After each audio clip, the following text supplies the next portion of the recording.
Good morning all, welcome to Resources meeting.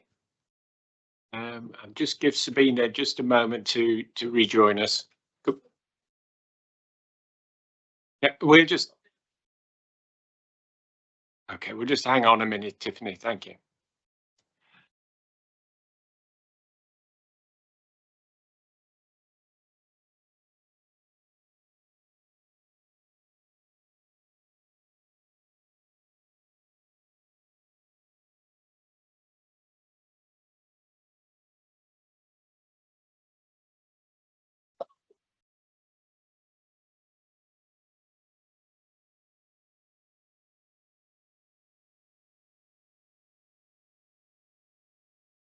Right, we'll make a start. Tiffany can catch us up in a moment. So just a quick run through. Can I start with apologies, please, Helen? Well, we've clashed with the Westmoreland and Furness Budget and Resources Committee this morning, and thus I've received apologies from Matt Brereton, Will Clark and Jenny Boat. Thank you. So Julie, I believe that puts us under quorum. So could you like to comment, please? Members, we aren't quorate. If we do not have quoracy, we cannot make decisions. Most of the papers, I think in fact all of the papers on the meeting are per note only, and it will be minuted and noted in the way as any other resources meeting. However, if you feel as you're going along that there are decisions that you require to be made, then what you would do is you would propose a recommendation that you recommend to authority committee that, and then whatever your recommendation is, and paper would have to be taken to authority committee, and they would then make the decision. Really, everyone happy we proceed on that basis? Thank you very much. So minutes, everyone happy with the minutes from the last meeting? Any comments or feedback? Okay, I will sign those off.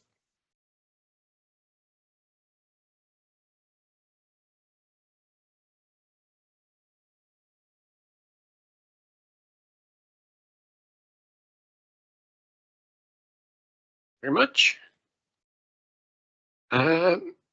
Chairman's announcement. So the fire alarm test should have taken place at 9 o'clock this morning. So we're not expecting a fire alarm. So we know the process, and Ben can lead us out.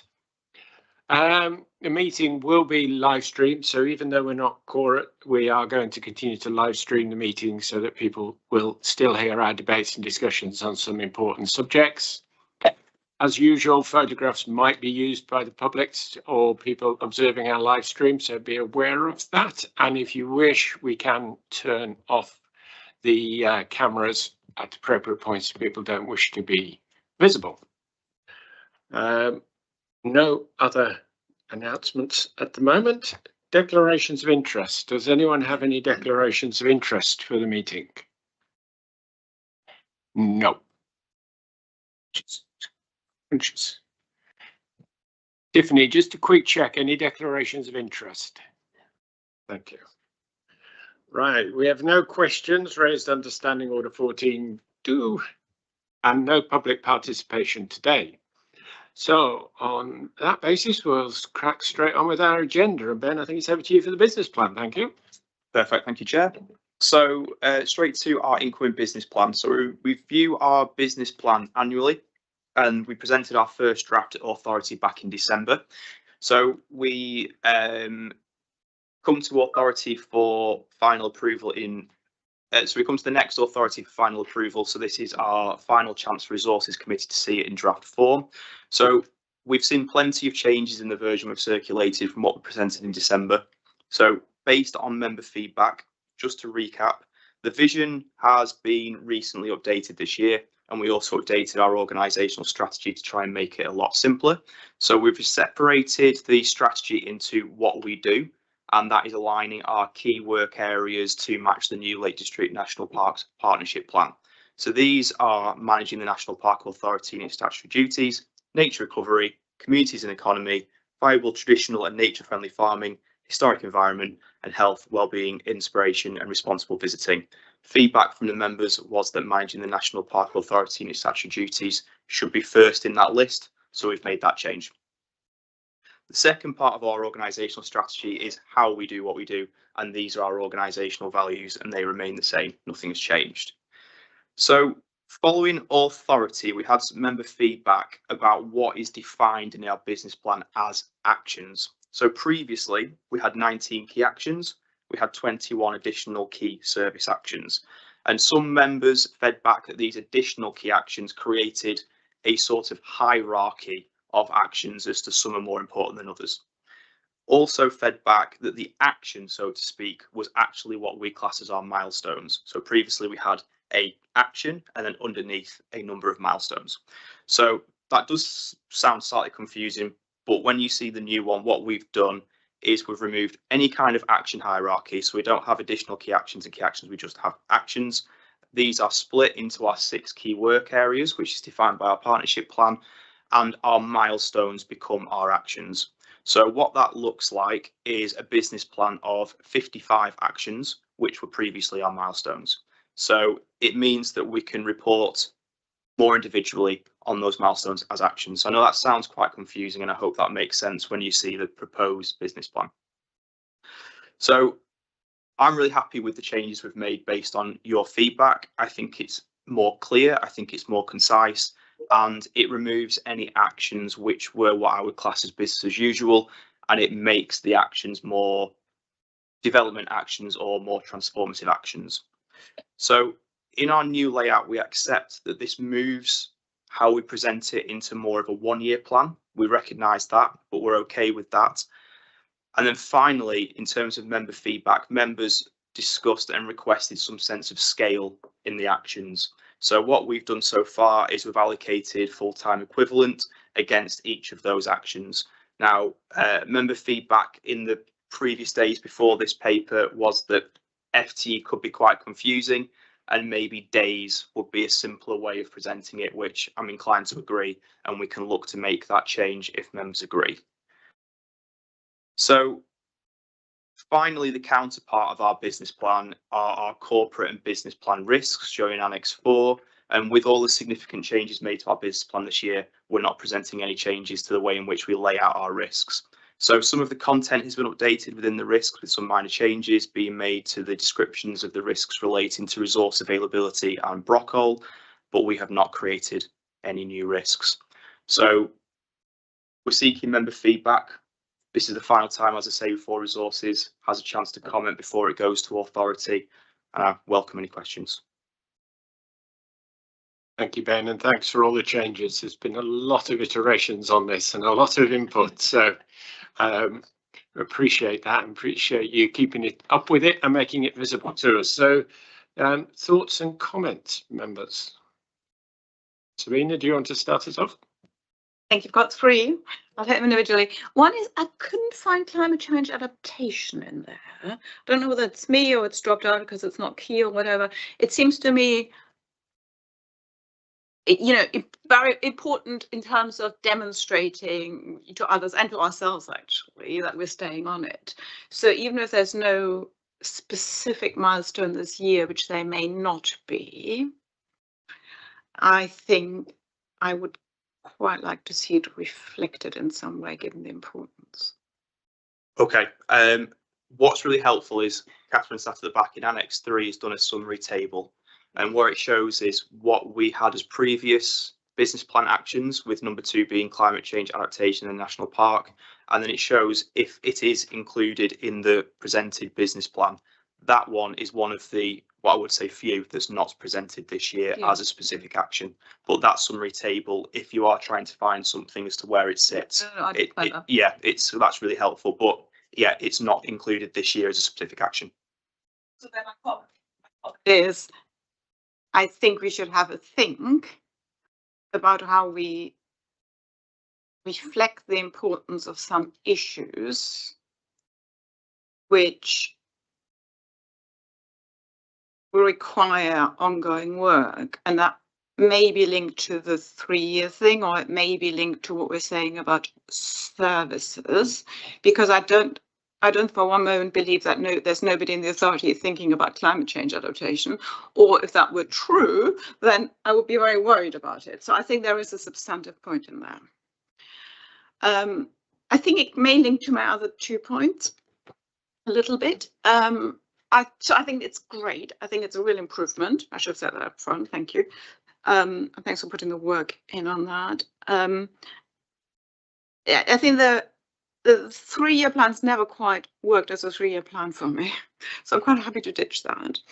We're going to have the 5-year management plan.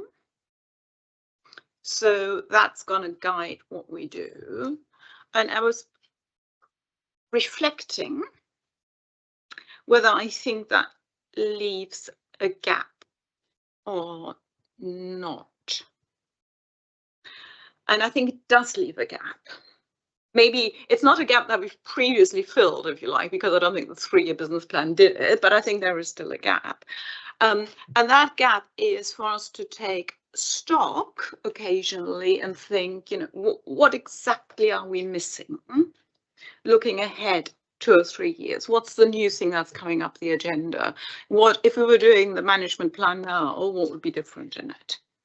Now, I think that happens annually, probably as part of the business planning, but I suspect the business planning is a bit of a mechanical process where people go around and they pull out everything that they know they've got to do and they stick it in there. So what I want to think about is where that space is for just testing, you know, the gap between what we're doing this year and the 5-year, and whether the stuff is properly on track, whether there's anything new that's coming our way. And I don't see where that sits in the process at the moment. And it links to my 3rd point, which is the section on management of the park and the senior team lab, which is good, really helpful, I think. But where I think the sort of strategic and policy function is really underplayed. I would like to see real recognition in that it's one of the jobs of the senior team to do that horizon scanning and have that awareness of what's happening. And then I don't think that's there. So in fact, it turned out that 3 are linked, and climate change, climate adaptation may be a kind of sort of almost a litmus test, which says, well, you know, how are we going to handle this thing, which is going to be huge.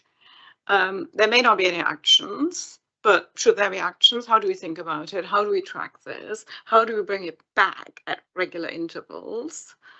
And I recognize the business plan may not be it if there aren't any action, but if it's not a business plan, then and where? Sorry, I'm getting grimaces. No, you're not. You're getting cogs whirring, because this is a space we end up that we never quite satisfactorily bottom out. And it's this netherworld between the partnership plan and the business plan of the authority, and the fact that I hope you know, and it might be that we need to do more and we should do more and have more roles, but you know that me, Steve, and Hannah are doing some of this work, and you never see it written down anywhere. Yeah, I know we commit to do this all the time. I am happy to have a little bit more, perhaps you should dedicate a little bit more time, Sabina, and I'd happily work with you on it, and we could sit and spend a little time working out where that horizon scanning, that forward thinking. We know for a fact Steve spends a lot of his time working on future issues, and some of them he directs through the partnership and some of them he directs through the business plan. But because, at least at the moment, you've got an emerging partnership plan that's focused on a 5-year horizon and doesn't get into that detail, and you've got a business plan for the authority that rightly shrinks it down to what the authority is going to do and has also shrunk it down to a 1-year horizon, it's not getting captured anywhere at the moment. There is some space, isn't there, that as the action plans that will underpin the partnership plan develop, you should see some of it there, but it still won't capture everything that the authority's doing and your leadership team are doing. So we do need to just have a little bit of a think about how you document that, and how, because if nothing else, it gives space and it gives a hook for where you get the updates from me and Steve and Hannah and others. Yes, can I just say, I just won't have my motivation. You're absolutely right. You know, it's. I don't want to create a paper trail for the sake of it. I think there's 2 motivations. One of them, where do we get the updates? And so we have a chance to have a strategic think. And the other one is also, it's just human nature. Then that when things get tough, the bandwidth for that kind of thinking, strategizing, whatever, shrinks. You know, so part of my motivation is to protect, you know, by naming it and sticking it somewhere that we have to kind of report against it, is to protect the space to make sure that it happens. And I completely agree it's happening at the moment, but it's good practice to protect the space for senior leaders to think. Could I pick up a couple of those points? So it just shook me when you said that, and I went back and read it because I'd assumed, okay, no actions, but it must be mentioned somewhere, but it wasn't. So and this is about us as an organisation, isn't it? Where the partnership plan is about the arc. And if you pick this plan up cold, you'd say these guys don't care, aren't doing anything, haven't even mentioned climate change, which is totally wrong. So I think that's a really useful catch. And if you could consider, Ben, how you would build that in, it doesn't have to be an action, but it has to be in the narrative somewhere, because there is an action actually about climate change, about sequestering carbon, I think, somewhere in here, but there isn't in the wider strategy. So I think that's first. Could I just pick up the second point about multi-year? Because when Ben and I spoke on this, I said we did discuss this shortcoming, and I think, Sabina, we're on a journey rather than there. I did like, actually, on, I think it was farming and historic, we actually reference at the bottom of the actions the future years, because it's got things like triple. And I think what I would suggest is we give the guys more time. Let's get this over the line, recognizing it's a 1 year, but then let's think about how we look at the multi-year going forwards. Because I do think there needs to be something that says we're green this year, but we could be bright red next year. And we want to be spotting it and working on it. But would we be okay just picking it up? Yeah, and I don't think the solution is in the business plan. I think there's maybe a little bit of wording on the management side of things to just make it sure. But then I think the solution is a sort of another paper process step or something. Yeah. If I made you, yeah, it's something about mapping the fact that even when you go through these actions, if you look at things like development of the hefting strategy, it's not done in isolation, is it? It's done to secure the future of the long-term viability of farming in the Lake District, which is the sort of strategic horizon scanning you know is happening and you want to see. So there's something a little bit about how we present the actions in a bigger, you know, in that bigger picture. But then there is something separate about how you map this, because yeah, otherwise, and I don't think anyone would really appreciate this, you just end up with a series of further actions telling you what we're thinking about, and there's not a lot of added value there, is there? So, yeah. And the other thing that was missing for me is maybe a signpost of the partnership plan. Mm-hmm. So where some of these actions, we either repeat ourselves or we literally say that section is being dealt with in appendix to action 4 of the partnership plan, and I think that would be useful. I'm really keen not to make this document any bigger, because I think an organisation with 50 odd actions is already, we've got what? Yeah, Tiffany? Exactly the same point, and I couldn't agree more with what's been said, because when you go through and you see this sort of dashes where it appears to be no action at all, so I think if that can be just sort of mopped up, so if somebody just picks it up cold, you know, if UNESCO, for example, read this document and thought, hang on, there's a blank for UNESCO, you know, we were far too important for that, you know, then I think we just need to make sure it's referenced in some way, picks up the point. And also, because I mean, we know with plans, with the best will in the world, things will change in the next 12 months. So we need to have that sort of flexibility to adapt. There might be, as a bit of an interim measure at least, or at least as we carry on that journey, there might be something more we can do under the section of the Lake District National Park Partnership Plan. I know that's quite mechanical at the moment in terms of our role of producing the plan. There might be space there to reference the fact that the authority, for better or worse, is the closest thing that the partnership has to a policy unit and that drives those agendas. I wonder if there's something we can weave in there a little bit to at least give you that hook, so that when you want to ask questions on where are we up to with this policy issue, with that policy issue, at least you can say item 8 of the business plan, Gavin, how are we getting on with that? I wonder if that's the best space as a bit of an interim measure. And I'm interpreting this, Sabina, correct if I'm wrong, but this is less about the needed members, it's more about the optics of people looking in who may pick our business plan up to see what we're doing. We know a lot of what's happening elsewhere in the organisation, but it's making sure it's visible. Is that? Well, I think there are two different points in there. So I think there is definitely a point about a little bit of text around it. So if somebody picks it up, blank. They kind of, know what they're thinking.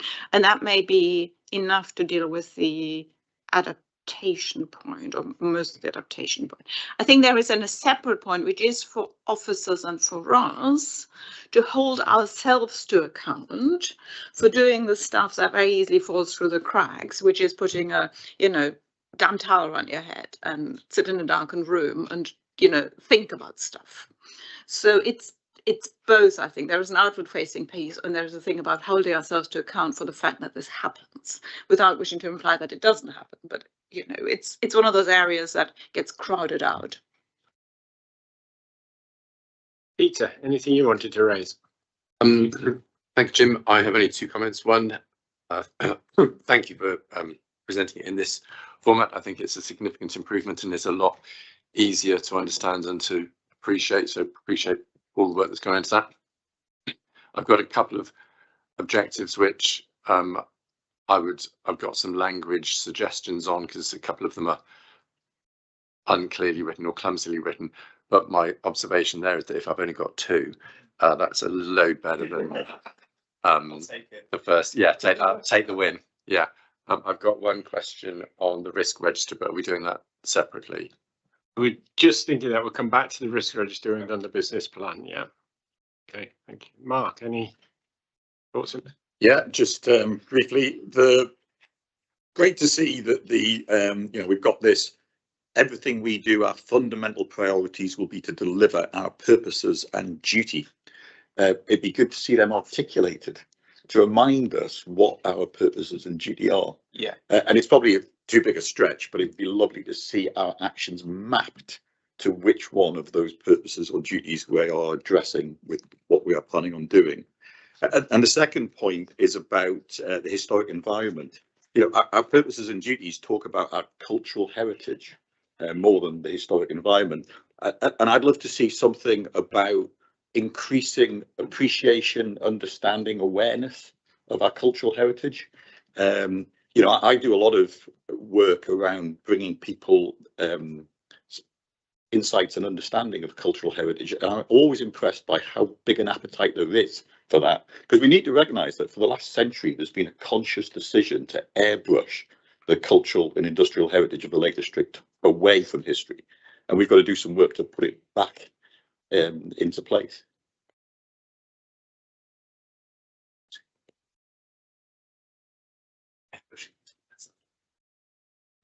I thought that was put very well. I have the same frustration when people talk about the Lake District, and they often use it as a reason for us not to do things. They deny history and therefore try and say it's all about nature. You can't do that. Well, it wasn't what landscape was originally about. Do you want to come back, Ben? Yeah, certainly it's quite a simple thing, but I do kind of like the idea of mapping the actions to the two purposes and the duty. That's basically, if we're not fulfilling them, we shouldn't be doing it, really. But the only thing I would say is we'll have a think about how we do that, because adding another column would be a waste of time when you've only got 2.5, if I count, because most of them will fall under the purposes rather than the duty, and you've got this column that's just going to say purpose 1 or purpose 2, down it. And again, I don't want to, but whether we colour code them, whether we do something to just try and bring alive the fact that 70 or 80% of the actions in the table should be either fulfilling purpose 1 or purpose 2, and the remaining 20 or 30 we would only be doing because it's a legal, regulatory, statutory requirement. I think there is something about reminding ourselves of that. We'll just have to have a think about how we lay that out, because it sort of nods immediately. If you just add a column, and it's always going to be one of 2 entries in that column, it feels like a little bit of a waste of space on the page. But I do think there's something about how we mark that up. I think staff would welcome that as well, because there has been discussion over recent years around of, hold on, remember we've got 2 purposes and they're the things that we should be focused on. Peter? Thanks, Jim. Following that, we had a conversation the other day and we just discussed the idea of very, very simply ranking them as how significant an impact does it have? How significant does each objective have an impact on one of the 2 core objectives, the 2 statutory purposes? So you could just have a 3-star, 4-star, 5.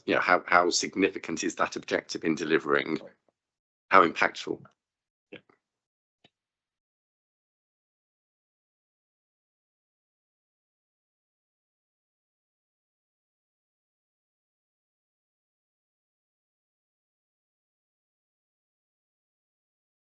Yes, I was going to pick up the point about heritage. And I'm sort of wondering whether I could write historic environment and cultural landscape, because, or we might even put it under World Heritage Site, which is the one below in the box. Because I do think, well, particularly in the light of what's just been said about our purposes, I entirely agree. I think that should be reflected in there somewhere, because actually, and that's one of my things given up already. We need to both acknowledge it, and actually we will be fulfilling our care of the cultural landscape in various ways within those two boxes.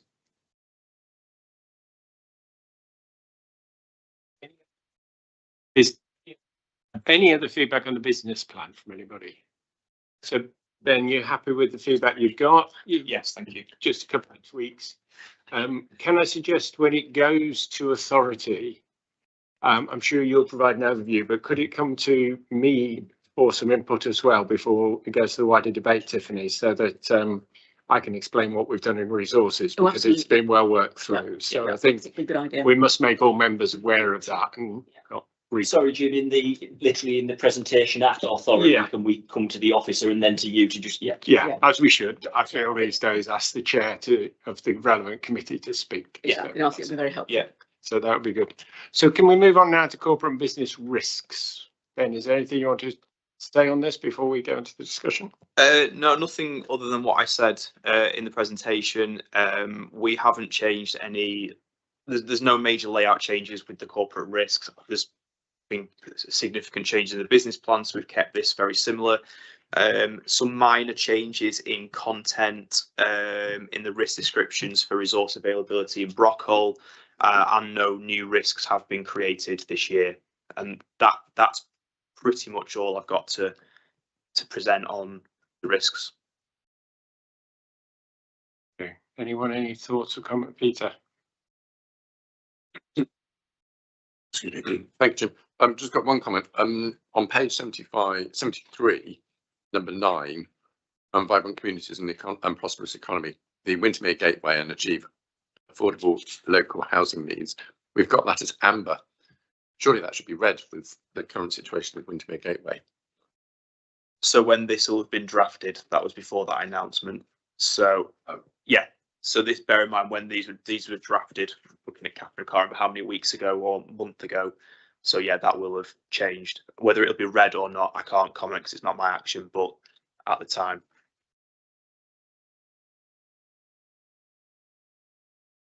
If it's not red, I would challenge that it should be red. if it's not red, and I'm not saying it won't be red, not red, Peter. If it is, it'll be more to do with an assessment of the change in the immediate circumstances. It doesn't mean that the site isn't still allocated and that will still. What will have changed is the time frame to deliver the housing development, not the aspiration or the desire to do so. So it's whether the action and the risk said to deliver the houses within 3, 4, 5 years or whatever. So that would be the only debate that we would end up having, and I'll happily have that with members. Because you know the public messaging that we're putting out is that Windermere Gateway remains a priority. It's very much alive. We want to see affordable housing developed on the site. What's changed is how quickly that's likely to happen now, given recent developments.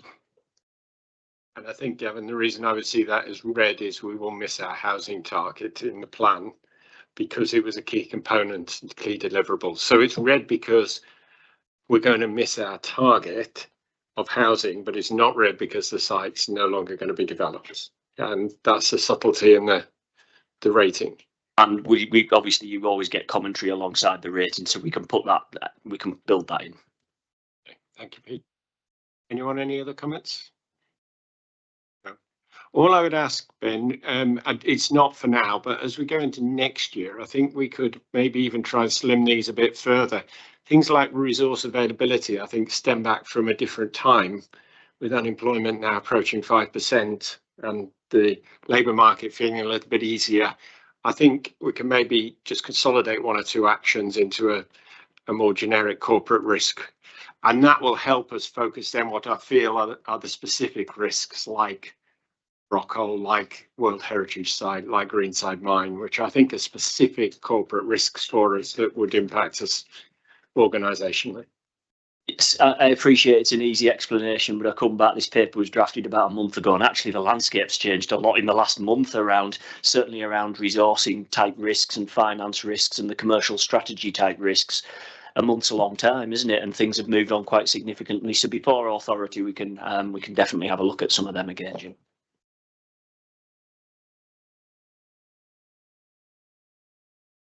Sorry, I'm just going back to remind myself of what our key decisions were for today's.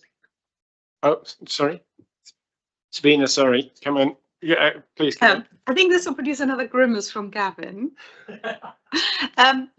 So the risk we've just discussed relate to the delivery of our business plan. More broadly, we have the partnership plan currently under consultation.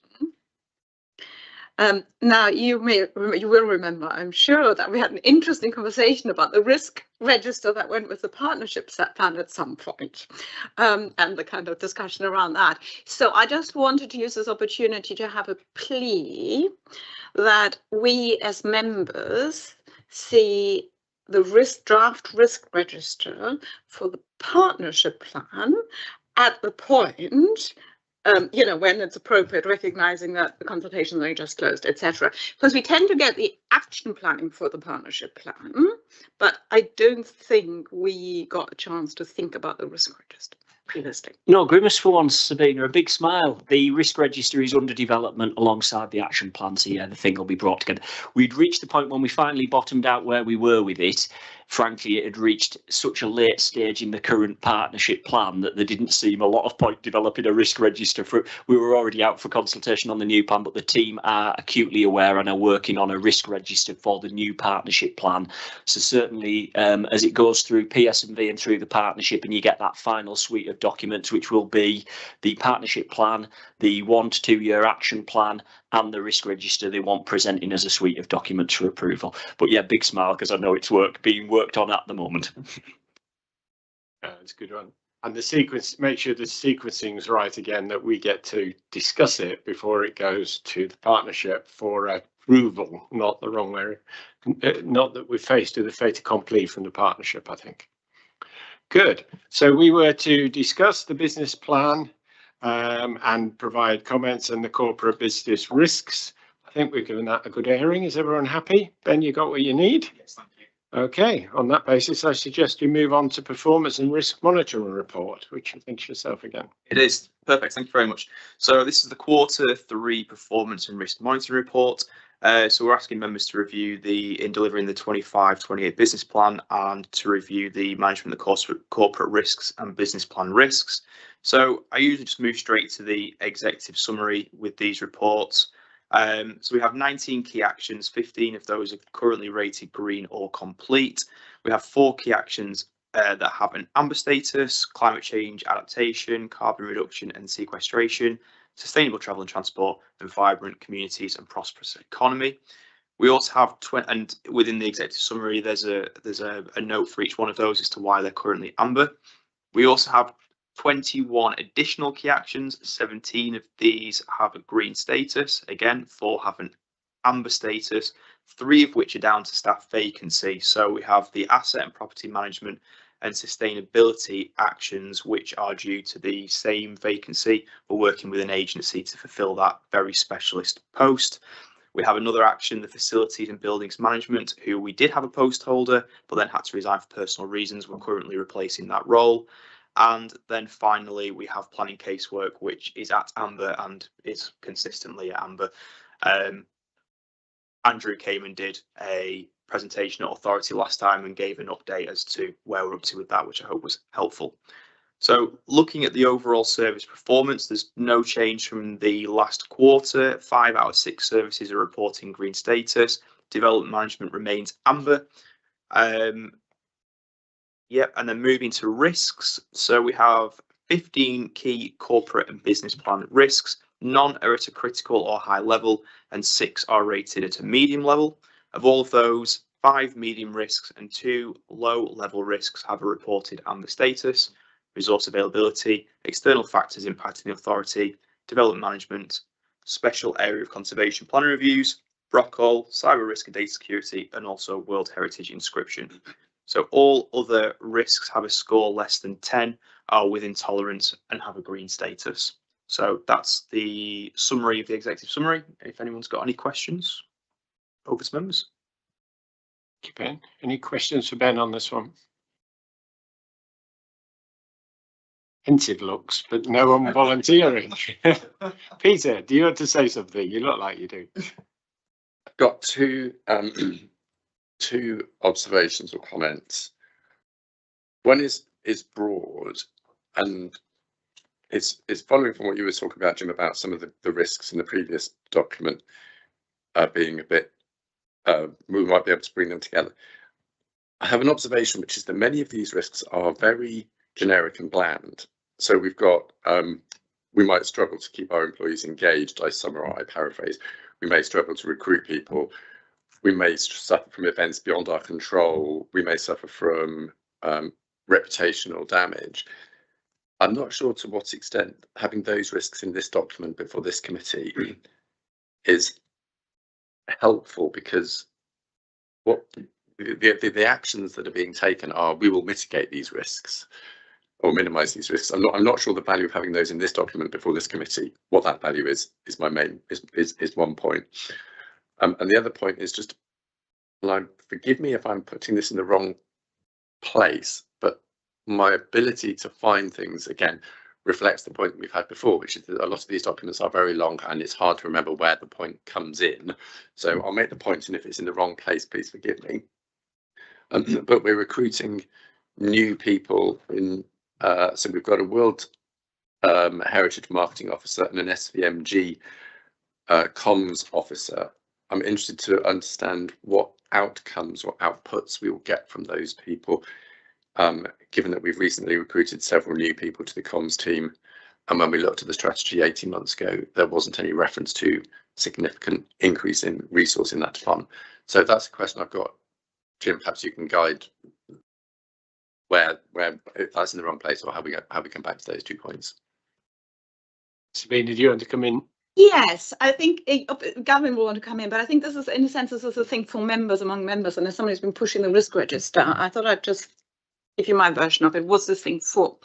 I think for me, this is about us supporting and challenging the executive to make sure that they're not blindsided in relation to any risks, and that they're managing the risks appropriately. Now, you know, you're right. A lot of these risks are a little bit sort of motherhood and apple pie, and they may not be brilliantly drafted or whatever, but it should give us confidence that officers are managing those risks, and it tells us that they're managing the risk, and that's good. We should use our broader experience and our slight distance from the process to say, well, what are they not missing? What are they missing? What are they not managing? Now they're putting enough attention on X, or even X is green. Actually, I don't think it is green. You know, it's pulsing bright red for me.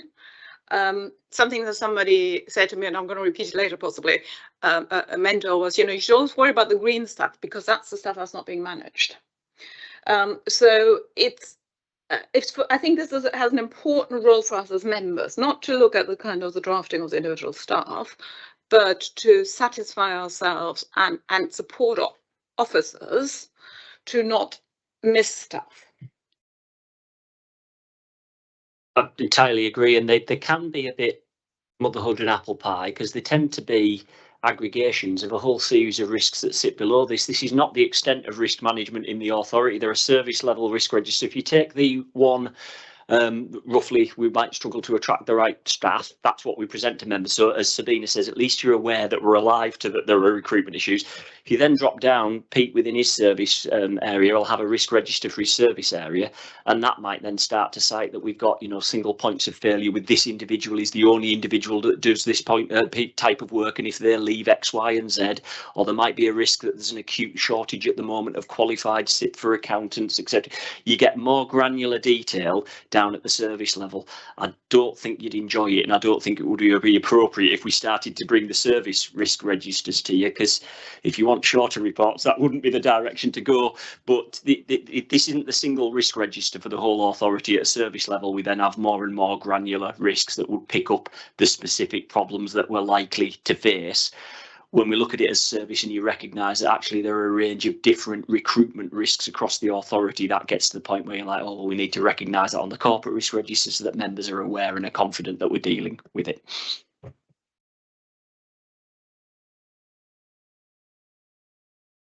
think what we haven't answered, Peter, I think, was this question of we're recruiting people and what is the outcomes that we're going to get as a result of that.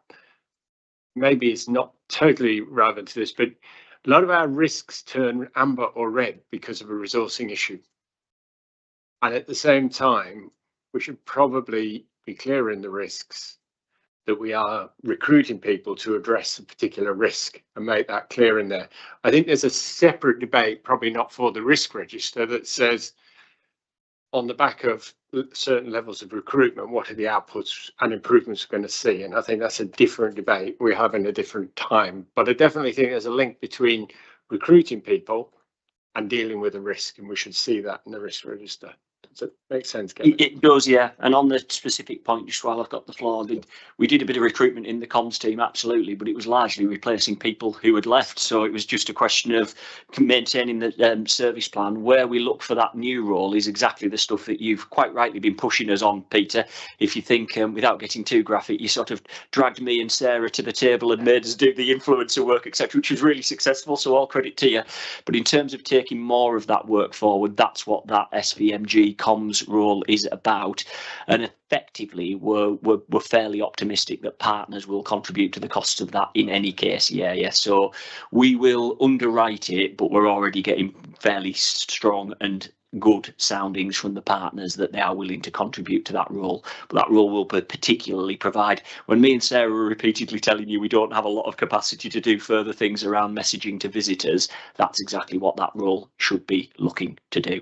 So more of that influence, the influencer work, more direct messaging from the authority and partners, greater coordination across the comms teams of the agencies within SVMG. That's all the sort of outputs that we're wanting to achieve with that role. And yeah, on the financing of it, we're relatively confident that we will get proportionate contributions from all the partners around SVMG. That's very helpful. Thank you very much.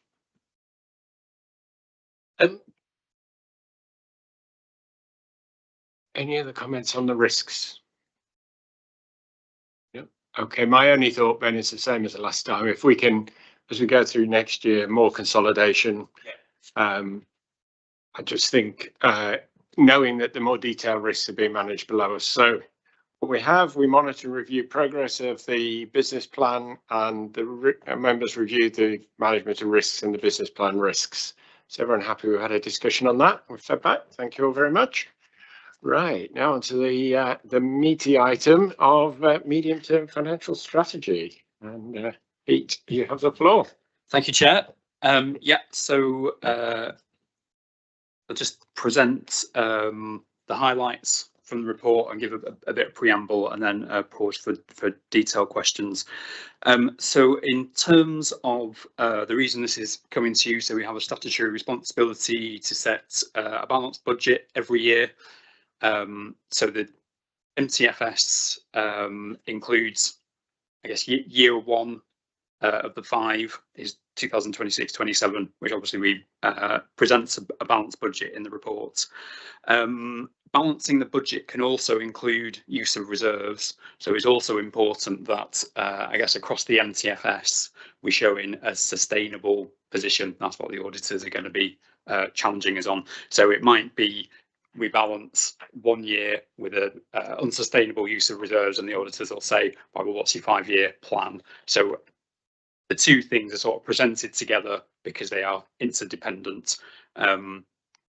In terms of, I guess, key features of that budget setting / longer term view, I guess, is the agreed level of reserves that we should be aiming for at the end of that 5-year period, so we can demonstrate we haven't just been balancing by pulling reserves down.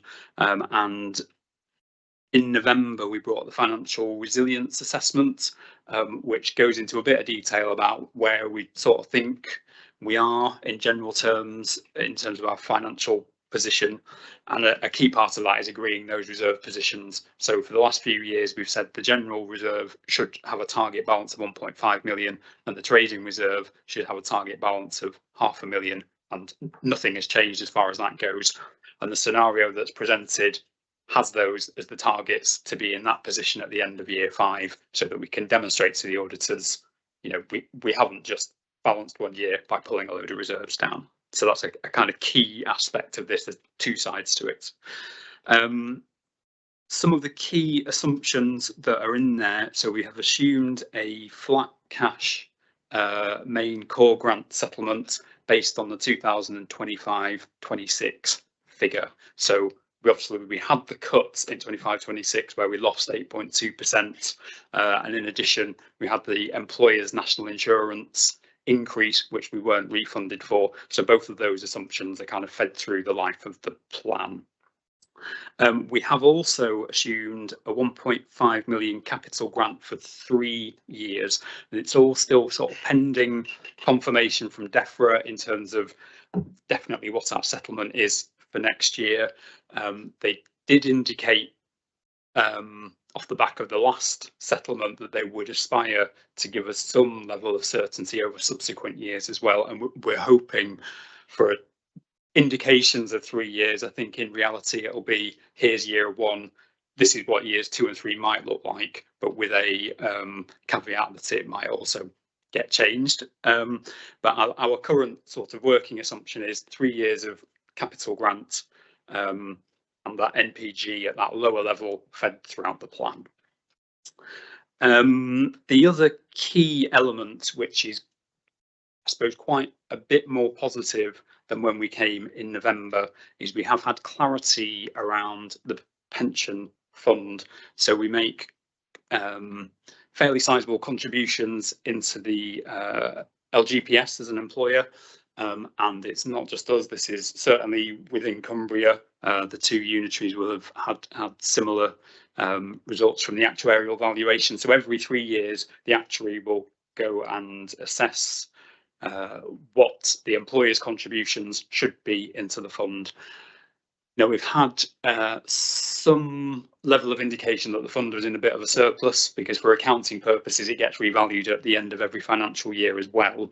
But now they've come to actually review our contributions in, and the contributions have both gone down, and because the fund is in surplus, they have also said you'll be getting a fairly sizable rebate for 3 years. In theory, that rebate could continue past the 3-year period, but the actuaries have been quite clear you should treat it as a bonus. It would probably not be wise to baseline that into your future plans as a, you know, recurring ad infinitum rebate. So looking at the NCFS, you might see that there is a bit of a cliff edge after year 3, where we go from 3 years of balance, and then we have 2 years with a significant gap if we're to meet our reserve projections and hit those targets. And like I said, the reason for that mainly is that pension rebate falling out, just to be clear, the reason for that. The other element to it is from the capital grant, and members might remember when we came to look at how we were going to spend this year's grant, there was very much a push to say, right, well, that there are some areas that are a bit grey in accounting terms that could be treated as capital or could be treated as revenue. And obviously we had a great incentive to go and look at those in a bit more detail when we basically got the revenue grant cut and we got the capital grant. So there's about 250,000, maybe 300,000 of work. So it's things like working on the rights of way, where we could say, well, it is a path improvement, therefore it's capital, we could charge it against the grant, where we've gone through and identified areas where there is a legitimate reason to charge against the capital grant. So obviously that has a benefit to the revenue budget, which again, after those 3 years, we're assuming the capital grant drops out and they will still have to be funded out of revenue. So that's the reason for that cliff edge. The other things that I will just flag, we have also slightly increased what we've assumed about the pay award. I think the last few years we've probably slightly underestimated the pay award and have ended up with an in-year pressure. So we have slightly amended the assumptions on that. So it's still dropping down to the long-term sort of Bank of England assumption of 2% in the long term, but it's dropping sort of 3.5, 3, 2.5, then down to 2, which we think broadly mirrors sort of the current projections around inflation, although accepting it did drop a bit, I think, for January, which is a good sign. The other things that I will flag, so I think probably the things that you were referring to, Peter, in terms of the posts. So part of the benefit of the pension rebate, particularly, which obviously we've got 3 years of surety over the figures from the actuary. When we actually went and looked at where does that leave us, we felt there might be some resource available to support some of these business plan aspirations. All I would say is at the moment that is a projection. It's not like those are posts that we're out to recruit for. That is a projection in the model at the moment, subject to confirmation of the settlement. And like you said, I guess the specific posts, when we went and asked service heads where the pressures were and what they felt they hadn't included in the original plans, and if they had some extra resource, those were the areas that were identified. In terms of, if I can interject just briefly there, so I'm conscious I don't want to be mixed messages. The one exception in terms of not being out to recruit, I'm not quite sure whether we're out to recruit now, but members may see the advert very shortly, is typically the one you raised, Peter. It's that SBMG comms role. The reason that we've made an exception to that, as Peter says, on the other suggested expenditure items, we're waiting to get confirmation from DEFRA before we go out to market and recruit. The reason Steve and I have taken a slightly different approach on that SVMG role is because of that level of confidence of recovering the costs from partners. Sorry, I just didn't want to see an advert next week on the website and say, oh, I thought we weren't recruiting to the role till we get certainty. That is the case, but on that one particular role, because of our confidence in recovering at least some of the costs, we've decided to crack on. Yeah, thanks, Kevin. So that's kind of the I guess the key messages on the revenue side. You will see that quite a lot of the report is devoted to capital and what we refer to as a capital strategy. I wouldn't say members would necessarily need to focus a great deal of attention on that. We have to put it in. It's a SIPFA requirement that we have a capital strategy. And this is partly coming from the fact that we're constituted as a local authority and we have to meet SIPFA's requirements around particularly the Prudential Code. So we do have the powers to borrow in some circumstances. We don't use those powers. We're essentially debt free, other than the finance lease accounting stuff, which I will not go into in any detail.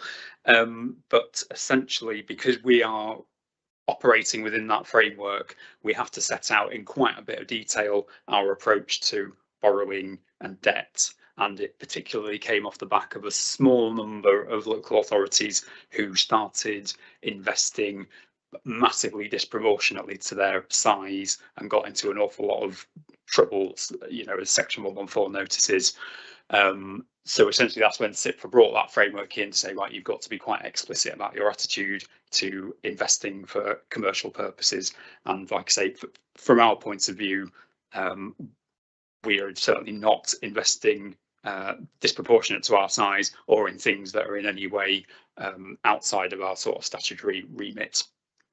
So that's that big kind of almost second section of the report is all kind of compliance statement for SIPFA, really. In terms of the actual substance of the capital programme, you'll see obviously we did a bidding round prior to us assuming that we were going to get capital grant next year. So at the moment, you'll see there is a sort of unallocated holding line in the capital programme. and subject to us actually getting the confirmation on the capital grant and the amount, we will be initiating a second round of capital bids. And again, with a view to that cliff edge in year 3, obviously sort of commercial strategy board will probably have a key role in terms of identifying things that are going to improve the revenue position going forward. Obviously, there's going to be a balance because DEFRA are also wanting us to spend it on 30 by 30 initiatives. So there'll be a kind of a decision to be made about how we allocate that, which will, I doubt very much will be there by the authority meeting. But I think like we did last year, we brought a revised programme back to a subsequent meeting once that prioritisation process had been completed.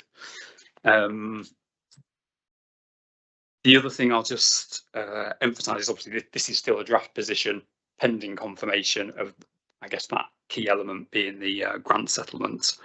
And the next step will be bringing it back to authority for approval. Like I say, hopefully we've got the confirmation by that time, but certainly last year we did take the report to authority without the confirmation and it didn't come until April. But I think we're hoping we don't have a repeat of that and we do actually have some certainty by the time you're signing the budget off.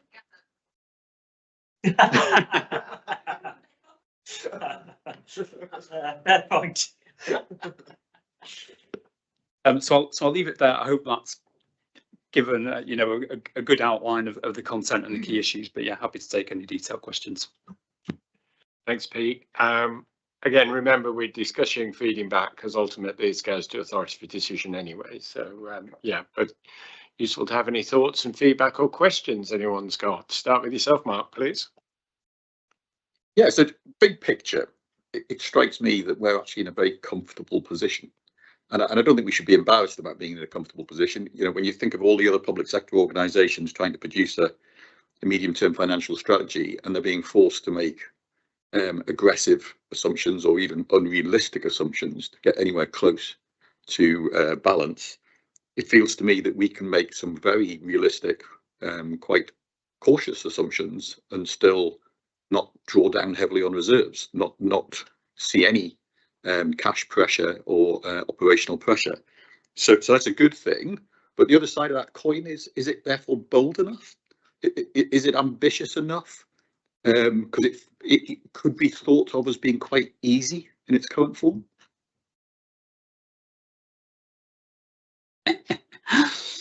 I mean, we've got a statutory duty to set a balanced budget. So I guess we have to make a reasonable estimate of what resource we're going to have. And I guess we've allocated against that resource. In terms of how prudent those assumptions are, I suppose would alter the envelope of what we think we're going to commit to. And I would say we've made a reasonable assumption. I would say it's neither very prudent nor very sort of aggressive. I think we pitched it about in the middle. The future, obviously, at the moment, we still have a big question mark over the settlement, which I guess if we were sat here knowing exactly what we'd got, it might help us feel a bit more secure. But if it pans out as we've assumed it will do, I don't think it would change what we've put in there. Obviously, if we end up getting more or less, we will have to amend the plan. In terms of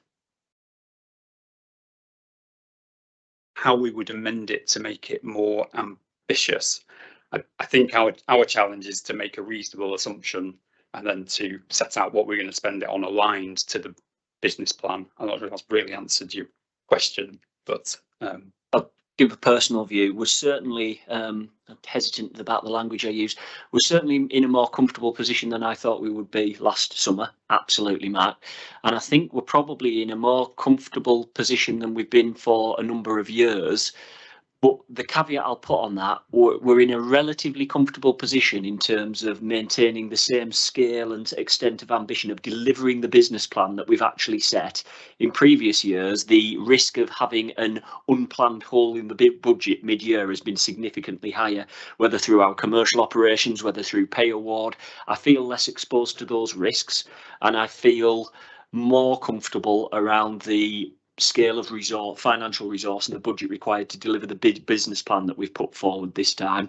What I wouldn't describe as comfortable is our available resources certainly don't match our ambition for the park or the expectations from the public, from stakeholders and others.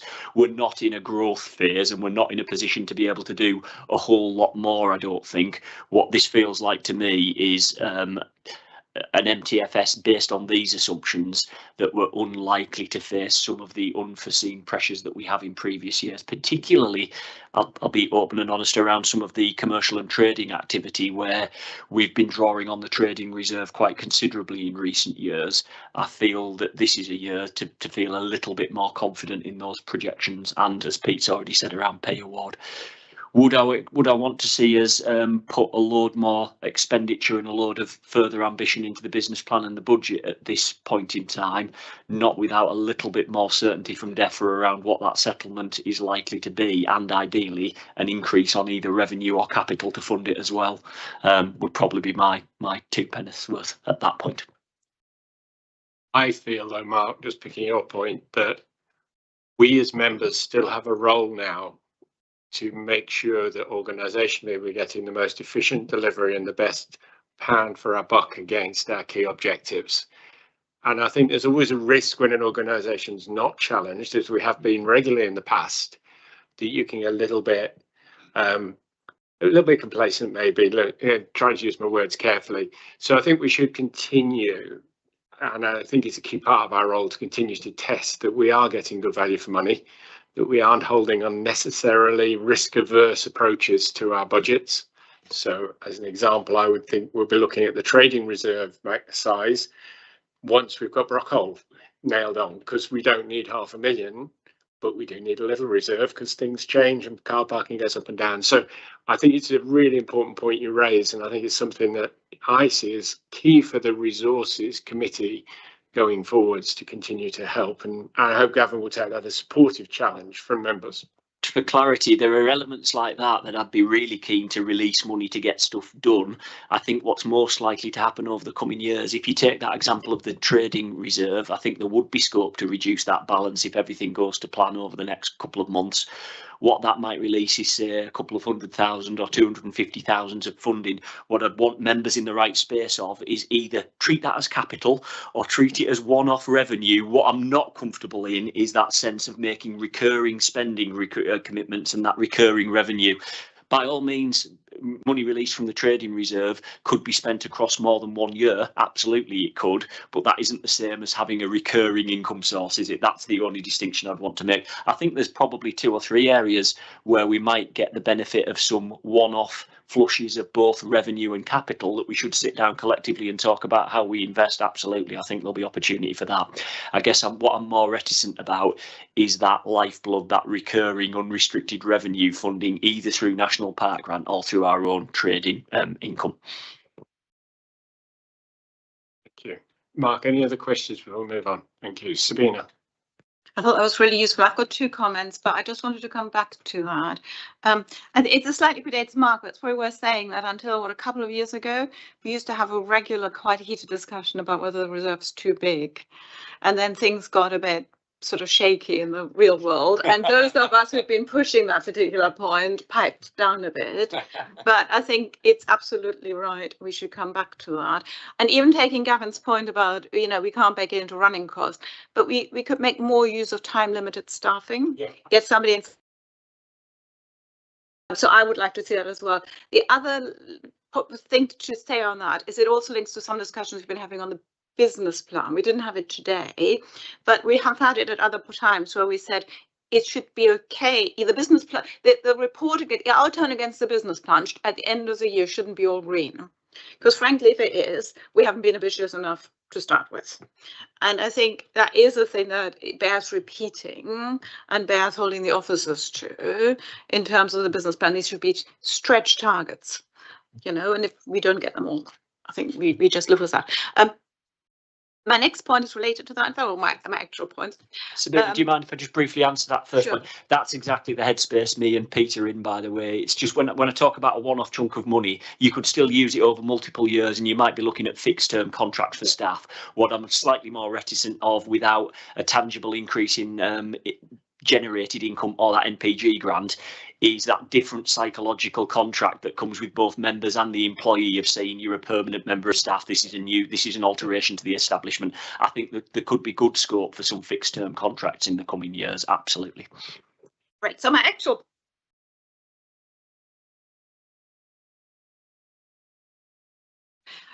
which is that we have been around this territory before, which is the link between the funding for next year, which is shown in MTFS, and the business plan for next year, which we've just discussed. I think it's got better. So the business plan's got the full-time staff in it, which is more than we've seen at this stage in previous years, but it's only the full-time staff and it only gets you so far. The MTFS has got the section on where we might spend additional resources, which is also good. I don't think we're quite there yet. Let me try and give an example. If I came new to this board, I would have expected, and I look at it over a 5-year time scale or something, I would have expected our resources, that the resources we spend on climate change adaptation to track upwards, because that's the world we're in. Everything out there suggests that climate change is coming faster and more harder than we might have thought 5 years ago. And by the time we're 5 years down the track, it'll be a regular occurrence that we're dealing with fires, floods, whatever. So that's what I would expect. And it's possible that this is happening. As this is sort of happening within teams, that Steve or Hannah are reprioritizing resources here and there and whatever, and that the sort of full-time equivalents are tracking up slightly or whatever, but it's not visible to us. And so between them, the MTFS and the business plan don't give us an opportunity to look at those dials and go, yeah, this is the business plan. We know we have to deliver all this stuff, and it's quite mechanical there. And here's the MTFS, and all adds up, But where are we really going to push a little bit more over a period? Now, the extra jobs are good, but they're quite specific. They've been sort of knocking around as a little problem area, and then we find some money. It's like, great, we'll shove it at that. It's just not quite the same as saying strategically this is quite right. We're in the process of agreeing the management plan for the park. You'd sort of think that would drive just some shifts in our resources, wouldn't you? I mean, logically, if you came onto this new and you go, there's a brand new management plan with a new vision and everything else, you'd kind of think there would be a shift of resources to make sure that it's all kind of aligned. I'm not saying that. I'm not saying it's not happening, but I don't have that visibility, and we have been around this, but I still don't quite know how we get that. I've got one more, but so I'll invite Pete in as well, because we're well into the technical domain that he occupies here, and we can equally, it might be worth agreeing that we carry on this offline as well, because it could descend into quite a technical conversation quite quickly. The fundamental problem that we face, if anything, we've possibly taken a step further away from where you want to be in terms of the reporting, Sabina, with that business plan that we've presented earlier today, because we've gone more granular in the actions. And the fundamental problem that we face is the architecture of our financial management and our finance system does not mirror our business plan at all. It's built around teams and structures in that way. So what we do is we allocate resource to a team, we give that team leader some budget that they've got to operate within. We then give them 3 or 4 actions within the business plan, and we ask them to do the sense check that they've got enough money to deliver it, and if they haven't, they ask for more, etc. But sorry to keep coming back to this, the architecture of the finance system, the cost centres and the cost codes do not map across to the business plan actions at all. And honestly, I'd like it as chief executive as well to be able to look at the resources in that way. We're not there at all, and the closest we've got to it is about a year ago, where we did map them to. It's much easier to map cost centres and you recall the debate that produced. So if members are really keen on doing that, we could do it, but it would be a major re-engineering of the finance system and the budgeting approach. And we'd also have to be cognizant as well, and I'm genuinely not trying to put barriers in the way, the architecture of the finance system to some extent, at least I think it's fair to say, Pete, is set up to serve the purposes of reporting back to DEFRA and under our statutory functions and functional headings. There's more than one thing going on, but I do take your point that it does make it really difficult for you as a board to say, how much money, where's the relativity of these actions? How much money are you putting into it? But that's the basic answer, and I will show up in a minute. That's the basic answer. It's the architecture of the finance system does not map over to our business plan at all. I understand it. Let me reframe the question, because you sort of said if members really want this, we can do this. But do you, as chief executive, think you understand how the budget is changing as a result of the management plan that's under consideration? Can you answer that? I couldn't put specific, I wouldn't be getting down to the pounds, shillings and pence like I used to be able to do. But yeah, as an SLT, I think we've got a reasonable handle on where we're having to put increased resources, both in terms of people and in terms of finances.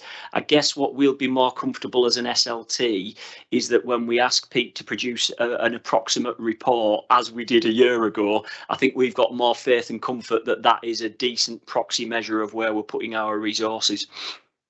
Maybe the answer is to take this away from pounds and pence then, and have like a parallel, like in a way, our paper or something. When we take the business plan and MTMF each day, but you know, this time of year, which is a paper from you saying, this is what I see as the key strategic changes in the budget. Because if you've got a handle on it, you should be able to give us a 2-page paper, and it doesn't need to have, you know, pounds, shillings, pence. I do want to keep it strategically, and I completely agree that once you kind of do all this, the huge amount of work went into it last year, we pulled it apart, we weren't actually at the end of it anyway, is that right? So it's about finding that. Maybe it's a little essay from you. I mean, I was going to say that the key sort of tool that we've got, like Gavin said, the actual finance system isn't well structured to deliver against sort of business plan actions that I guess are getting reviewed fairly frequently. But the annual service planning exercise is done in quite a lot of detail. So those FTE figures against those actions have come out of team leaders going through in detail, saying, right, how much time is going to get spent on this particular action.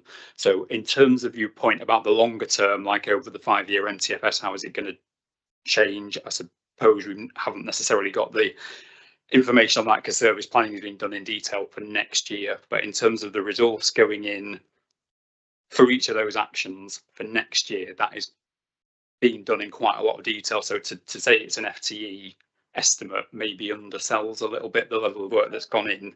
And obviously we can cost that up in quite a lot of detail. We know the staff costings, and I think we did this last year. We can estimate the non-staff costs almost pro rata to give you a good indication of what the pounds, figures and pence actually are for next year. And then certain specific projects are like FIPL, something like that, where it does have its own cost centre and is very clear. There's £1 million of spend directly linked to FIPL. And I think we did that. But the key ones that were very obvious, we can map those on, but there will by necessity be a degree of estimation. But the FTE bit, just to give you a bit of assurance that there is a lot of work done to map that against actions. I don't want to string out too long. We have this every year, or I raise this every year. I think just to be really clear, this is not a lack of confidence in officers or a lack of confidence in your systems. It's about having the right level of information to take a slightly more strategic view and to say, well, why aren't you spending more money on climate change adaptation? And at the moment, there is no point at which we get prompted to think about that.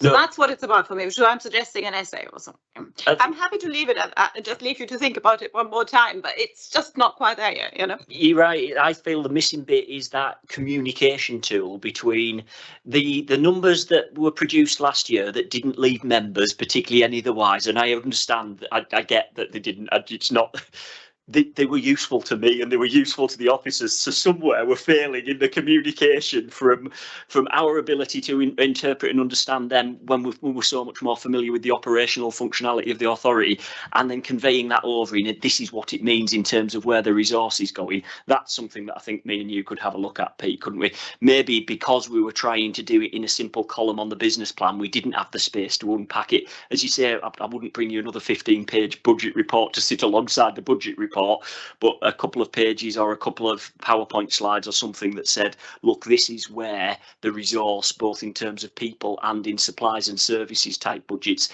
this is how it maps up against your business plan. I think we could probably do something around that, because that's essentially what we did last year. We then just didn't communicate it brilliantly in terms of just putting a number in a column at the end of the business plan, I think. What do you make, Karen? I was going to say this is slightly tangential, but we did have a discussion. I can't remember which resources committee it was. Probably off the back of all of this, where it's September or November, wasn't it, Peter? Yes, where there is an annex that we've inserted into the MTF SLC annex it isn't by business plan, but I know there was a call for, right, can you give us some sort of sense of the key areas which is included in there, which hopefully, like I say, it isn't mapped to business plan actions. I accept that, but I think for example, if you wanted to know what car parking, what's roughly going on rights of way work, which is included in the pack now. Yeah, interestingly, that Annex 5, I'd taken out my pack because I found it such a useful piece of paper. Could I make one final point on this? And I'll come to yourself, Peter. We talk a lot about the cost. I'm also very, very keen that we look at the outputs as well. I think, Gavin, we need to take it offline and think about it in a bit more detail. But I'll give you an example. One of the worries is that we spend £1 million or so on rights of way staff. We think that's great and we keep spending that. But if we're getting less and less output because materials are up, people's costs are up, or it's becoming harder to do the job, we're blinded to that. So we need to find a way of seeing how our costs are producing our tangible outputs and seeing what those outputs are. And it's something I think organisationally from my old business world I found very uncomfortable about. I was always challenged on, you spent this money, what did you get for it? And show that it was good value, and then show next year you're doing it again, but you're doing it 5% more efficiently. And that was the world I lived in all the time. So I think it's something for us to reflect on, but I'm conscious we've got a wider debate. Peter, you wanted to come back in. Thank you, Jim. It was just going back a couple of questions to Mark's question about ambition and boldness. And I think there are two subjects of bold ambition that are in the broader discussion. One is the transformational change in sustainable transport, and one is visitor levies of one type or another. Now, with the transformational transport change, unfortunately, the partnership did downgrade its ambition on that one. But we do have an objective in the strategic leadership team level to pursue a transformational transport strategy, which Steve is going to be working on significantly with the two authorities. So there is that in there. It is only one of the 50 odd objectives, whatever. So it doesn't look as strategic as I hope it will be. And Gavin and I have had conversations about the resourcing of that. And the other one in terms of visitor charging or visitor levies, again, the partnership ambition was very low on that subject. But we currently navigate a path of kind of agnosticism. We have an agnostic position on that subject, but that isn't necessarily the only way forward that we can go. I think you said, Gavin, that one of the parts in referral to the government's consultation has come out in favour of a bed tax. When the partnership decided not to take any further work on researching the vehicle levy, we decided to, be part of the partnership and follow that and not do any work on it. We could have taken a different approach, which would be saying we are going to commission that research as a National Park Authority on our own. We don't have to always be, toe the partnership line. And the Keswick Tourist Association had a very, very interesting vote from Keswick businesses in 3-1 in favour of a vehicle levy. And I was asked to speak about that on the local media, and it's got significant publicity across loads of different media. I didn't take up that opportunity to speak on that subject, although I could have done it as a member of the KTA and spoken purely on the KTA's behalf, but I didn't, because it would have got messy and I would have looked like a member of the Park Authority speaking, I think. So we currently steer clear of some of those more challenging, ambitious subjects, I think, and that isn't necessarily the only way forward. I totally agree. Ultimately, the small p political direction of the authority needs to be set by the authority, and if you want to have a debate and take more of a position on these issues, then obviously crack on and your officer team will serve you. The one thing I will say, just because these are always political issues, aren't they? And the park that's been, I find it interesting, it's just observational, I'm not trying to bring value judgment. The park that's been most active in saying that they would welcome visitor levies are also a park that in their response to the visitor levy consultation acknowledged that they don't have hardly any visitor accommodation within the national park, and therefore put forward a challenge that, hold on, we should be drawing in funding for the national park from beyond the national park, if that makes sense. The point I'm getting is politically it's a much easier position for them to take, and it's a much less complicated landscape if you're advocating for an overnight visitor levy when you're responsible for a geography that doesn't have any overnight visitor accommodation in it. I'll maybe pick that up offline, Peter. I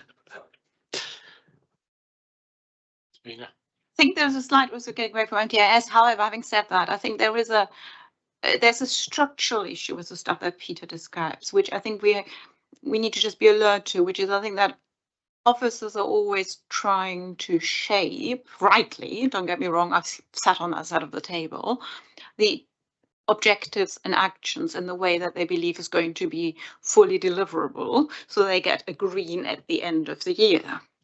It is generally the case that the kind of stuff that Peter describes is the kind of stuff that's amorphous, difficult to deliver, hard to nail down, and you don't know whether you're going to deliver at the end of the day. So officers shy away from that. And so they resort, rightly, because that's kind of what you get. But there's also always a bit of a tussle, which I think is for us as members and SLT jointly to resolve, to get that balance right. So I don't think it is just about individual issues. It is about these documents, and it's about the way, the leadership objectives are written in those documents to ensure that there is that genuine risk appetite, which is embedded also amongst officers, that they will just fly kite with stuff. I think it's around that, and it's quite difficult to do. And just to bring it back to the extra subject, this is my final point. I do wonder whether there's anything we can do to provide more bandwidth to the senior team. So in my government experience, people at your level, Gavin, would have not just a personal secretary, but a sort of a fast streamer or something as a gopher to kind of just deal with a whole lot of stuff. And therefore clear your own bandwidth. We have a little bit more leeway this year in terms of money.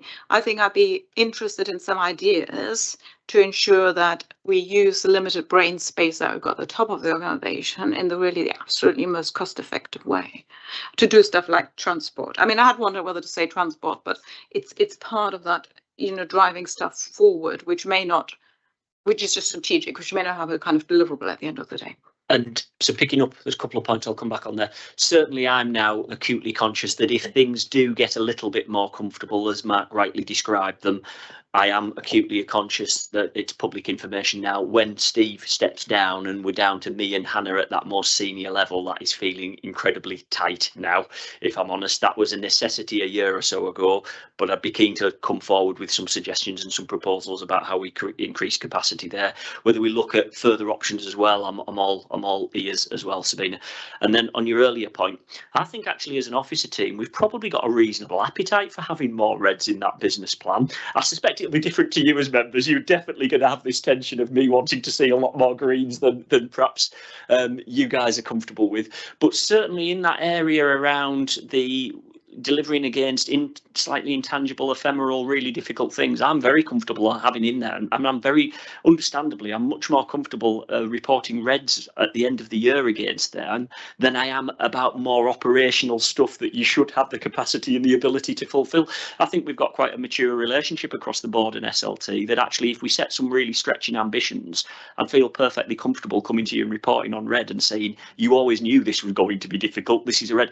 Some of the more operational and mundane stuff, yeah, I'm uncomfortable reporting reds because it's, hold on, you've got the resources, you've got the staff team, you've got the capabilities. Why are we off track on that? But those more strategic elements, I think there's a good relationship there, and I'm more than happy to see them in the business plan, and then more than comfortable, if needs be, to report red down the line on them, because I do think you understand the challenges, particularly given the role of a National Park Authority. We don't get to pull the levers that we want to pull often enough, so I would have no qualms about having more reds against those strategic items, because I think the board would understand why I was reporting them red if I had to do so. I also think a methodology of setting targets in terms of threshold, target and stretch, rather than setting a binary, we're green or we're not. Do you know what I mean? So that's the minimum standard. That's what we'd really like to achieve. And if you get to there, wow, well done. And then we'll talk about performance-related pay. I think that's valuable, Jim. I also think one of the steps we've taken in the business plan, in the alteration of it, means you'll see officers more comfortable with one of the disadvantages. We now have 56 actions or whatever it is, which none of us are probably delighted about. But the good thing there is when you get a bit more granular, I think you'll see the whole officer team more comfortable reporting reds and ambers, whereas before you would have a wide action with a number of milestones underneath it, and a culture that if one milestone was off, we'd then be reporting it red. And that was like, oh, hold on, I now have to report my whole action as red, even though one small element of it is the bit that's, by breaking it down, you've given, I think, officers much more confidence to say, no, it's only that bit that's amber and the rest of it is now green. So that's great. What we have done, just to reiterate, though, to revisit the earlier conversation, I definitely think there's something, Jim, in that essay that we write about resource allocation, and also having a bit of a discussion about the performance metrics that we don't really report to members around these service areas. So that rights of way, ease of use service, mapping that and seeing that go down as resource goes up. You'd be asking the question, what's going wrong here, wouldn't you? That's one thing. But I do come back to the point. It is more difficult to do that against the business plan now, because you've actually moved further. We, not you, we have moved further away from the financial architecture. We are not, and I hesitate to say this because I don't want members to say we should be, we are not a time recording organisation. So our rangers aren't out there filling in timesheets that would allow you then to map individuals' posts against the business plan actions. And frankly, that's the culture you'd have to create in order to map it over to the business plan fully. And my own advice to you is you'd create quite an industry there, and you'd change the culture without necessarily getting the benefits. I think there's something we can do in that middle space, I hope. I agree with you on the culture and the risk. In a nice way, with a lot of very good people doing a lot of very good stuff, and a lot of the effort is discretionary effort. Yes, it is. Yeah. And we won't want to lose that. So it's just a way of reflecting that. Now, we've given this a really good airing, and I think we've had a good discussion. Can I just check 2 points? Because this is really about the parameters for which we're setting the strategy. Has anyone got any queries on the numbers that have been used for the revenue, or the assumptions that have been used for the revenue to set the plan? Anyone got any specific feedback for Pete on the capital assumptions? No. Good, Mark. Just one on those. On quite a big item, but we're not putting it down yet. It's the bridges on the K2 Keswick-Threlkeld. Is that capital or is that a revenue cost? That will definitely be capital. So there is an estimate already in there of what it could cost. It is currently out to tender. So once we've had the figures back, we will be able to put a much more accurate number on it. But yeah, it's definitely capital. Call me old fashioned, but I always thought capital meant enhancement. Repair, replacing decking and handrails doesn't increase the functionality of the bridges, it just brings them back up to date. That's true. This is a fundamental overhaul. It's not just patching. The whole thing is getting taken off and replaced. but it doesn't increase its capacity or its functionality. It just makes it more. I guess what's on there is end of life. So we are, fundamentally overhauling it. I mean, it's a good question, but yeah, we're confident it's capital. Okay, thank you. Can I make one final point, just a bit of feedback? When we put in additional posts, I'm conscious in 5 lines, 6 lines, we've probably put in over £100,000 worth of cost into the business, as well as the role. Could we just put one sentence explaining what the additional benefits are going to be of that role, just to help members reconcile? Otherwise, we make assumptions based on a job title. Can we do 2 things actually, Jim? We'll put a sentence in explaining what the intention and the outputs are, and we'll put a value against the role as well for you. That would be really helpful, because a part-time FTE can be 1 day or it can be 4 days. So I think it's just in a throwaway line. We've got quite a big cost increase there, yet we do with smaller factors in much more detail elsewhere in the report. We've aired that well, and members have given their comments. Everybody happy we move on?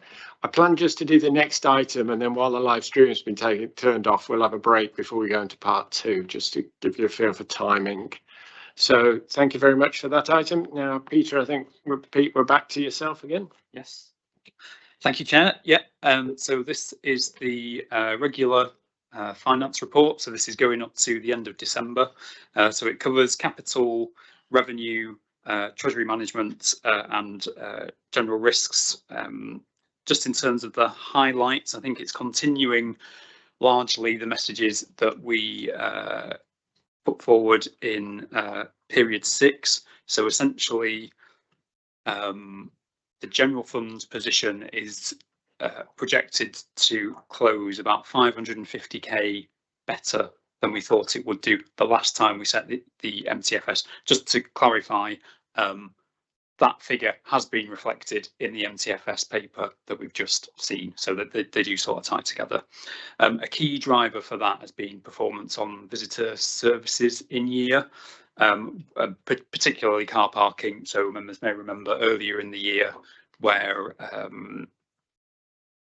after we had formally had notice of the cut in the revenue grant, and we had the savings plan that we went through, a key element of that was, can we bring forward the car parking price increase that was planned for April this year, which we did. So that was brought into effect from the 1st of July, and we also outstripped performance over and above that. So a large part of this benefit is due to revenues from the car parking.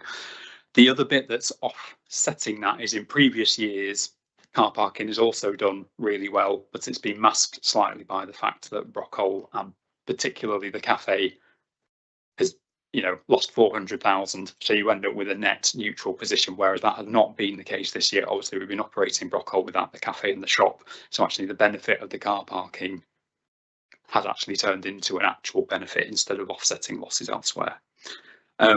So that is a positive position, like I say, is reflected in the MTFS. The other things that I'll just draw attention to are there's a number of sort of vacant posts, which again we've sort of alluded to in some of the business plan reporting, and they are not fully represented in the projected general fund balance. The intention is that proposals will come forward probably from service managers in the year-end report to say, actually, we've got pressures building in the service plan, and actually we would like to ring fence that budget for the service area it was intended to. So, for example, Rangers, there's a number of fixed term posts that I think the proposal will come forward. We'd like to retain the budget to extend those to complete some of the work that possibly hasn't been able to be delivered this year. In terms of capital spend, so we've been flagging the key sort of spending pressure around this 1.5 million grant. So one of the key criteria of it is it's got to be spent in year. So to date, we've spent about 900k on capital, or rather to the end of December. Most of that, the vast majority of that, is against the 1.5 million grant. Just to give members some assurance, you might be thinking, oh, crap, you've got 3 months left. That's quite a lot to spend.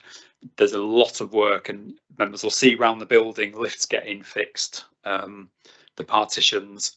you won't have seen it yet, but there's quite a lot of work about to happen in the car park to put up a significant solar canopy, and there's projects at the Northern Office and the Southern Office to do with solar, all of which are very much in train right now. So the anticipation is we will spend the 1.5 million grant. If some of the schemes slip a little bit, we do have some Plan B solutions that we're confident we will be able to find eligible expenditure against that grant. In terms of cash and treasury, just to confirm that the investment returns, members will see that they have sort of outstripped expectations, and I guess a large part of that is, I guess it's very difficult to assume or project what's going to happen with Bank of England base rate and the investment returns, but they are drifting down gradually, but it probably is a bit more gradual than we had assumed in the budget, and the cash balances remain strong. And then just to reiterate all what we said in the budget plan in terms of risks, I guess the key risk still is we're pending the finance settlement for next year. FIPL has been announced, but I'm not aware that we've actually had the individual authority allocations. From memory, Pete, I think we've had the individual authority allocations for 26-27 and the indicative numbers for 27, 28, 28, 29. And I think DEFRA were comfortable with I won't do it in case this isn't the case, but I think they're comfortable with the next year's settlement being made publicly available and announced, but not the indicative settlements in future years. Perfect. So those were the key factors, but happy to take any detailed questions. Thanks. Anyone got any questions, Mark? Yeah, again, we're quite close to the year end now. You know, we're in sight of the year end. It still feels to me, and it's difficult to get a real sort of handle on this, that there's still quite a bit of upside in this last few weeks, a bit of upside in some of the discretion we have around grants and allocation of costs and what have you. Do you think there is the potential to close the year out considerably or materially ahead of where we currently see, or do you think we're on track to achieve what we're saying at the moment? I mean, you're right. In relation to grants, it can be part of the year-end exercise almost to understand where it is finally outturned. So things like if we have got ranges working on FIPL grants or on coast to coast, and like you say, that exercise of finally saying, right, well, tell us exactly how much time you spent on this and turning it into a pound figure that appears in the statement somewhere.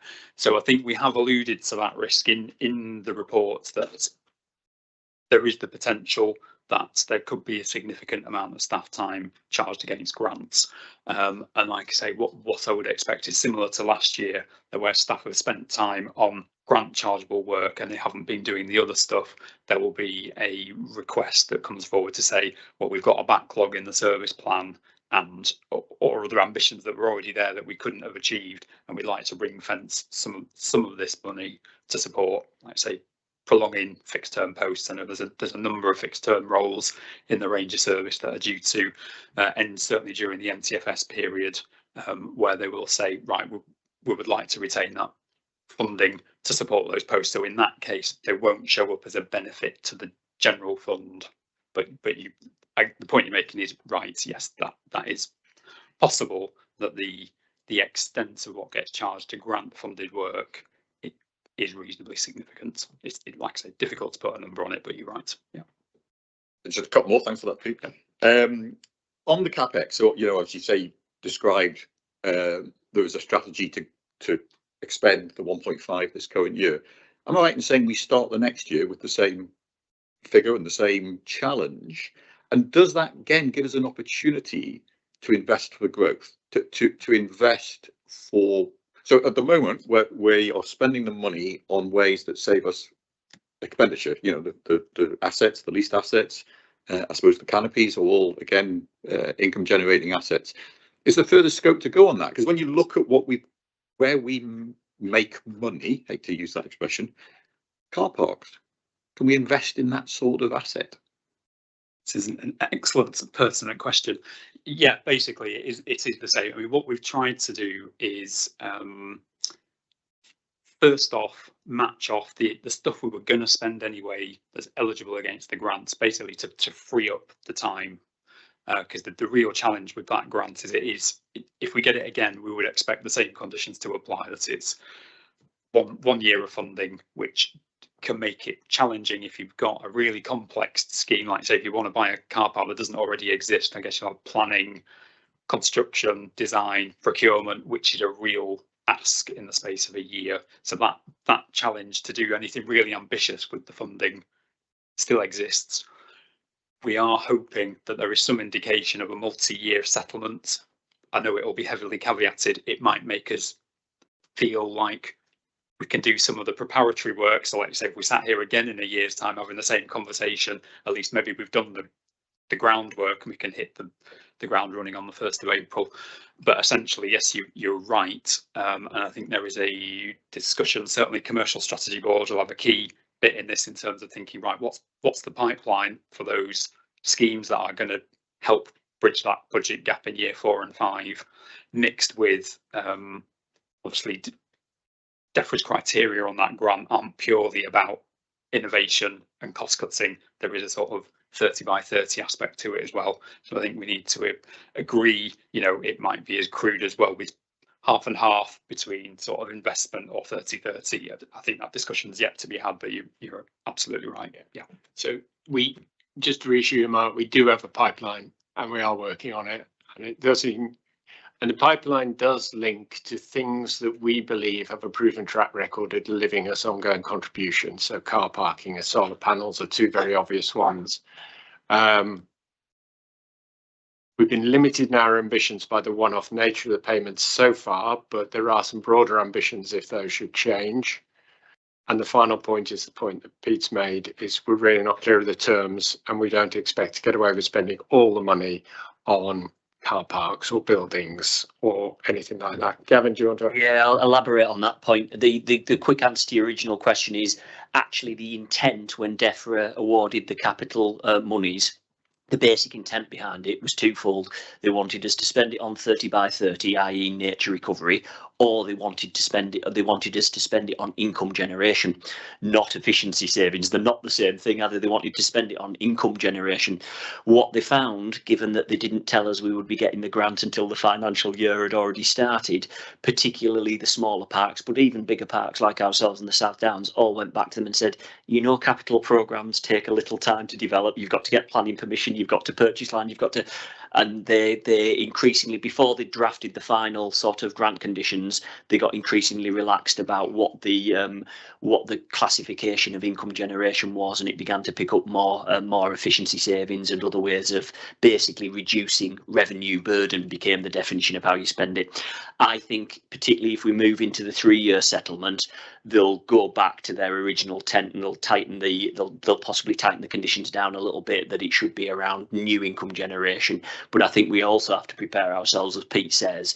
I would expect them to be a good bit more assertive and say some of your money needs to be spent on 30 by 30 and nature recovery. But as both Pete and Jim have said, the benefit of getting even indicative settlements means that you can start to plan on a more medium-term basis, which is typically how investment proposals and capital development works, rather than, well, we've got 8 months and we need to replace a £500,000 hole in our budget. That was never going to be realistic last year, and they acknowledged that. Michael, do you want to come back further, and then I've got Spina? Just two very quick ones. Treasury, it looks to me, obviously we don't seem to have cash flow forecasts and what have you, so I can't be sure on this, but we seem to have a sort of core cash reserve now that could be invested for the longer term rather than money market short-term deposits. So I'm not suggesting you answer that, but it might be something to look at, Treasury sophistication, when we've got that sort of resource. And finally, legacies. I'm very conscious that other parks seem to generate and target legacies with some vigor, some investment. And I work a lot in the charitable sector, and I know how legacies can be life-changing for an organisation. You can get windfalls that are horribly unpredictable, and but when they drop in, what I mean by legacies is people leaving significant amount of money in a will. Is that something we could be investing more into seeking? So we do, we just don't do it directly, Mark. We either do it through the Lake District Foundation, the charitable, not the charitable arm of us at all. They are a separate and independent organisation, but we work with them to pursue legacies, and not often, but historically we've had them, and even they've either come directly or they've come through the LDF, but they've been specifically ring fenced by the person who's left the legacy, saying this is what they want it spent on, and they've ended up in our coffers, and that's been very welcome, and they've been put to good work. At a national level, national parks partnerships are also acutely conscious that there might be space to progress this at a national level, and they've got funding requests into DEFRA that I think are likely to be approved to help build their capacity to go out and seek legacies on behalf of all the 15 national parks across the UK. So again, it's one of those things that can be it's really lucrative, on a horrible way of putting it, isn't it? But it's very beneficial when it comes off, but you've got to put that investment in, you've got to have, so I think the view is that there might be more mileage in sharing that investment across the 15 national parks, because I suspect national parks partnerships aren't taking this view, but it's my own view that actually when the legacies do come forward, the individual is actually more likely to have allocated them to an individual park rather than to the conceptual notion of national parks in the UK. So I think you potentially share the investment cost across all the parks, but as an individual park, you'll still get what was ever likely to come your way in any case. Sorry, I garbled a little bit there, but you can see the point I'm making. Yeah. Julie would like to add something, and then we'll come to Sabina. Yes, it's just to say that this issue has cropped up many times in all of the time I've been at the park. And part of the issue that we have is that most people, when they are gifting, they want to gift to a charitable body so that they can get whatever tax rebates are available to them in respect of that gift.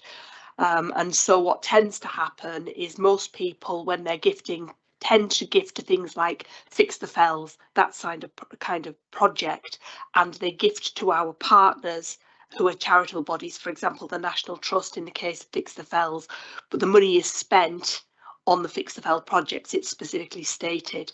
There are provisions in the legislation whereby we can raise levy on people who live in the area, subject to central government approval, and there is a power to enable us to, again with permission from the central government, to have gifts made directly to us, but we have never pursued either of those. First of all, because it penalises residents, and that as a levy, which is something we didn't want to do. And the other thing, the other option of getting government, getting gifts directly to us, it wouldn't give the giftor or the person making the gift the tax breaks, and so the hoops we would have to jump through to use that power, I'm not sure would significantly increase our income, hence the reason why we have assisted in the setup of the Lake District Foundation. To build on my own answer there, so the Lake District Foundation, charitable in nature, so has that tax efficiency that Julie's referring to. National Parks Partnership is a limited liability partnership, is that right, Julie? Yep. So that isn't a charitable organisation, but there is a partner organisation to that as well called the National Parks Foundation, which is charitably set up. So again, that would be the vehicle that we'd most likely direct people to if they wish to make legacies to national parks on a national level. Sabina. Yep. I just want to come back to the capital discussion, because it just sounded a little bit, but I'm sure it wasn't intended as we would like to spend this money on great commercial developments, but DEFRA might be putting some obligations to spend it on 30 by 30. We should be wanting to spend it on 30 by 30 if we can, recognizing that it's difficult in year, on 30 by 30 and our other key priorities, and that's what we would want to be looking at first, surely. I think the income generation point is important, of course it is, but we're here to deliver our objectives. On the income generation point, there is a second issue, of course, which is that the more income we generate, particularly through these extra grants, the greater the chance that it'll get taken off us in future. So at some point it may be worth going around again, and these things always keep coming around. What is the right balance between commercial income, which has its own risks, and government funding income, which has its risks, its political risks? They're very different risks. And what's the right balance we should be aiming for in these two types of like vehicles, as you would with any portfolio, rather than just sort of, you know, saying, well, let's pile lots of money into generation, it'll free us up. And that's probably a discussion worth having at some point. But in the meantime, we want to spend this money on objectives, right? Yeah.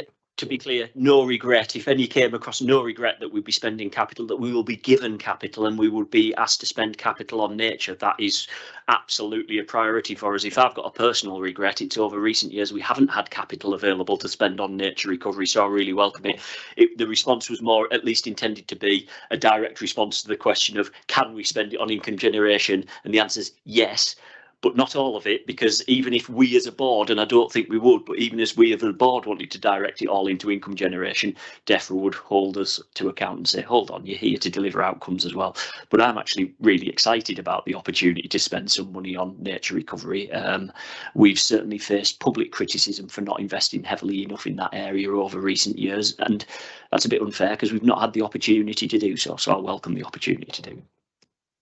It was also partly driven by the steer we got when the money came in, because I do remember the discussion with Gabrielle about how 500,000 no way closed the gap, even with the best investment cases, closed the gap of what we'd lost in the grant. And we must remember government continues to cut our grant by 3 to 5% a year. So yeah, so that's the balance. Right, we've covered a wide range of subjects. Anything else on this finance report? Everyone happy we've noticed it? Can we have literally 5 minutes?